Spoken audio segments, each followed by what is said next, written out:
Bapak Ibu, coba kita lihat negara-negara yang ditunjukkan oleh sudut ini. Yaman, Syam, Palestina, Suriah, dan Irak. Bagaimana kondisi negara mereka hari ini? Sudah berdarah-darah belum? Sudah berdarah-darah? Yakin? Sudah berdarah-darah? Sepakat. Kalau ini mengarah ke Yaman dan sudah berdarah-darah, kalau ini mengarah ke Suriah dan sudah berdarah-darah, kalau ini mengarah ke Irak dan sudah berdarah-darah, lalu Rukun Hajar Aswad yang ada darahnya tadi mengarah kemana? Mengarah kemana Bapak Ibu? Boleh kita lihat sama-sama ya? Ke Wamena? Kayaknya memang sudah berdarah-darah. Jadi kemana kan?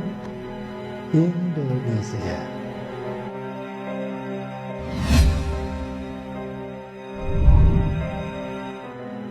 Ada seorang jamaah yang bertanya pada saya, Ustaz, bagaimana pendapat Ustaz? Saya mendengar guru kita, Uzma, menyebutkan kalau beliau khawatir Dukhon terjadi tahun depan. Dukhon adalah tanda kedua dari 10 tanda besar kiamat, di mana awan akan menutup bumi selama 40 hari 40 malam, siang tidak, malam pun tidak. Saudara-saudara kita di Pekanbaru cuma mereka yang mengalami, nanti kita semua mengalami. Nah, beliau melihat pertama ada hadis Rasulullah SAW terkait dengan apabila pertengahan Ramadan jatuh di hari Jumat. Kalau kita lihat tahun Hijriah ini yang sekarang 1441 Hijriah, ini kalender Ramadan 1441 Hijriah. Tanggal 1 Ramadan jatuh pada hari Jumat, yaitu tanggal 24 April. Dan tanggal 15 Ramadan jatuh pada 8 Mei, itu juga hari Jumat. Nah ini ada memang hadisnya dari riwayat Imam Syekh Nu'aim bin Hamad, namun orang-orang memandang hadisnya lemah. Ya, kita dengar seperti apa hadisnya Bapak Ibu. Assalamualaikum warahmatullahi wabarakatuh. Ramadan di tahun ini kita akan mendapati tanggal 15 Ramadan jatuh pada malam Jumat. Mari kita renungkan hadis berikut ini. Rasulullah Shallallahu Alaihi Wasallam bersabda, apabila telah terdengar suara yang dahsyat di bulan Ramadan, maka akan terjadi huru-hara di bulan Syawal. Semua suku akan saling berselisih di bulan Dzulqa'dah, dan akan terjadi pertumpahan darah di bulan Dzulhijjah dan bulan Muharram, dan manusia akan banyak yang terbunuh. Nabi menyebutkan hal tersebut sebanyak 3 kali. Para sahabat pun bertanya, suara keras apakah itu wahai Rasulullah? Beliau menjawab, suara keras yang terjadi di pertengahan bulan Ramadan pada malam Jumat. Suara dahsyat itu mengagetkan orang-orang yang sedang tertidur, menjadikan orang-orang yang berdiri terjatuh. Para wanita-wanita terhempas keluar dari kamarnya. Pada malam Jumat di tahun tersebut banyak terjadi gempa bumi.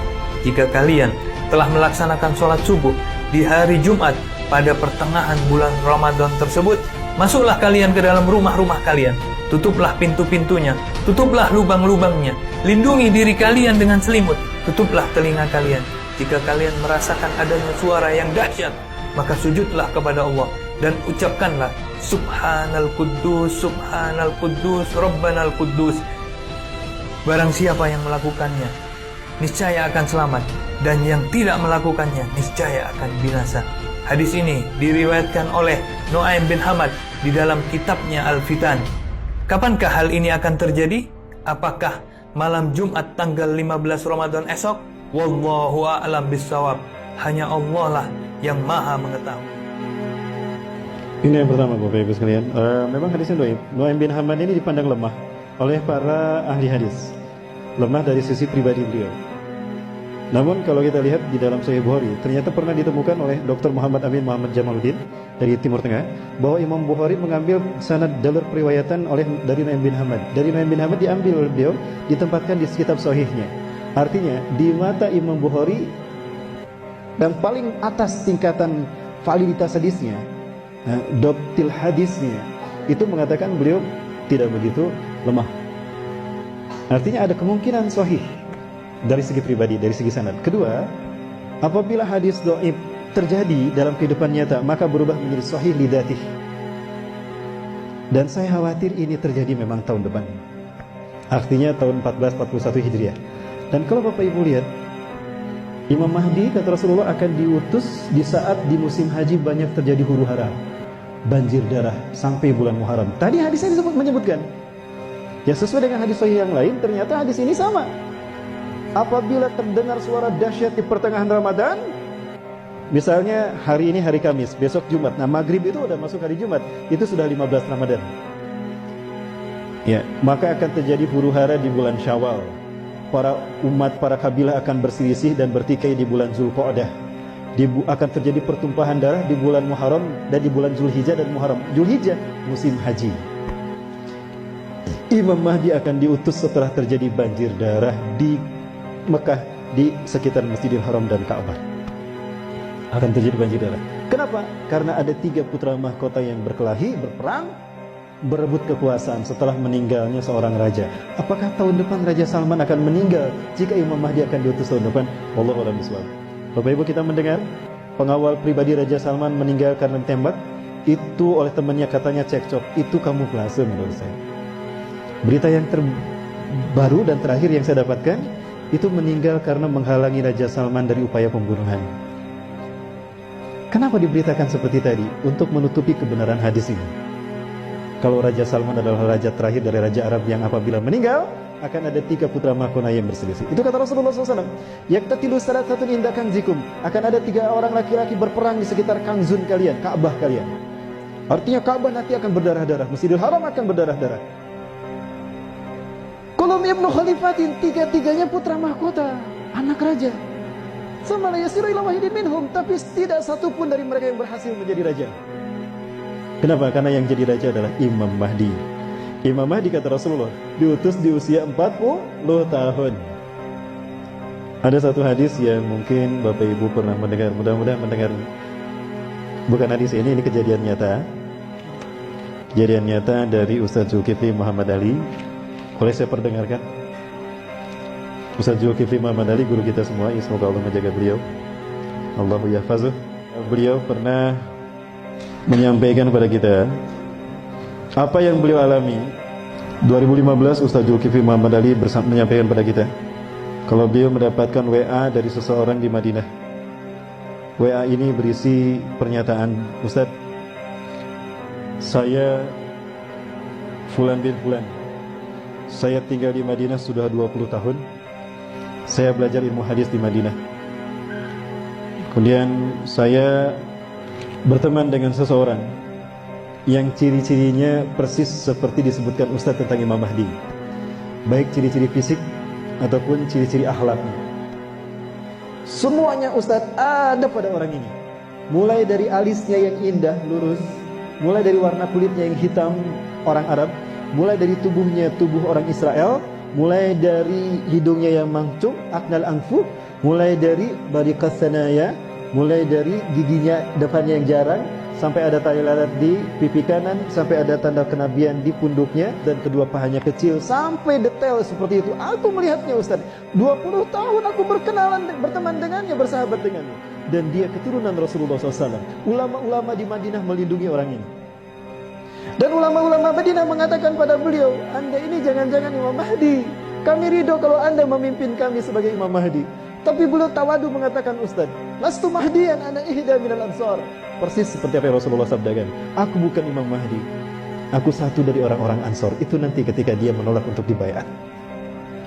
Itu tahun 2015, usianya 35 tahun. 2015, usianya 35 tahun. Sekarang 2019, berarti usianya berapa? 39 tahun. Imam Mahdi dibaiat di usia 40 tahun. Tahun depan usianya berapa? 40 tahun. Apakah betul berarti beliau hari ini beliau berada di Suriah berjihad bersama kaum muslimin? Orang Indonesia ini diajak oleh beliau untuk ke Suriah, tapi beliau menolak. Aku ingin kembali ke Indonesia karena ladang jihadku Indonesia. Artinya beliau melihat Indonesia akan seperti Suriah, maka beliau memilih pindah ke Indonesia. Apakah Indonesia memang akan berdarah-darah, Bapak Ibu? Boleh saya memperlihatkan sesuatu? Baik, Bapak Ibu, saya perlihatkan sesuatu yang mudah-mudahan ini menjadi cambuk bagi kita untuk kita bersungguh-sungguh untuk kembali bertobat kepada Allah SWT. Amin. Baik Bapak Ibu, ini seorang mahasiswa mengajukan pertanyaan kepada saya dengan mengirimkan ini. Bapak Ibu, kita lihat ini. Ini ada darah berceceran, dan ini di Ka'bah, samping Ka'bah. Ini rukun Hajar Aswad, betul? Ustaz, kira-kira ini isyarat apa Ustaz?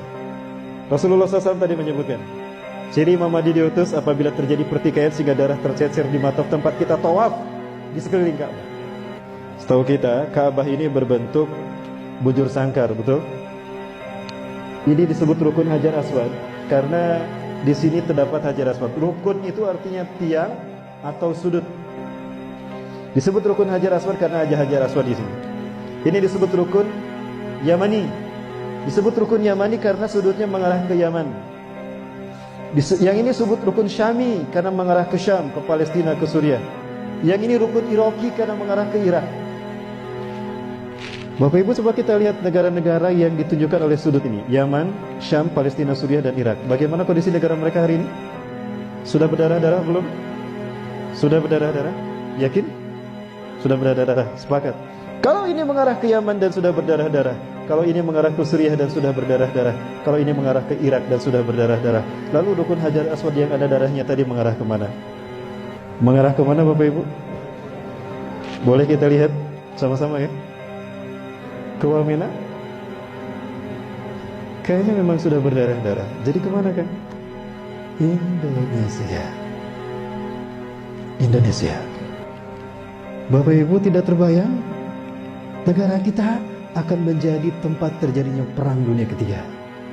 Lupakah kita kalau Rasulullah pernah bersabda, la ta'tina sa'atu hatta tuqatilu qauman sigaral a'yun juluduhum ahmar zumfal unuf wujuhum kal majanil mutraqah. Kiamat tidak akan menimpa kita, melainkan kalian akan berperang sehingga kalian berperang dengan satu bangsa. Sipit mata mereka, merah kulit mereka, pesek hidung mereka, dan lebar wajah mereka. Bangsa mana Bapak Ibu? Bangsa mana? Sudah datang belum ke negara kita? Berarti memang kita akan berdarah-darah. Rasulullah mengatakan tidak akan terjadi kiamat sehingga kalian berperang. Artinya memang kita harus berperang dengan mereka. Dan nampaknya itu yang akan terjadi. Bapak Ibu yang dirahmati Allah, jangan terlena hati-hati dengan kesibukan dunia sehingga kita lupa pada fakta yang disebutkan Rasulullah SAW. Ini nubuah. Rasulullah tidak pernah berdusta. Pernah Rasulullah berdusta? Artinya apa yang dikatakannya terjadi atas izin Allah. Wala yantiqu anil hawa in huwa illa wahyun yuha.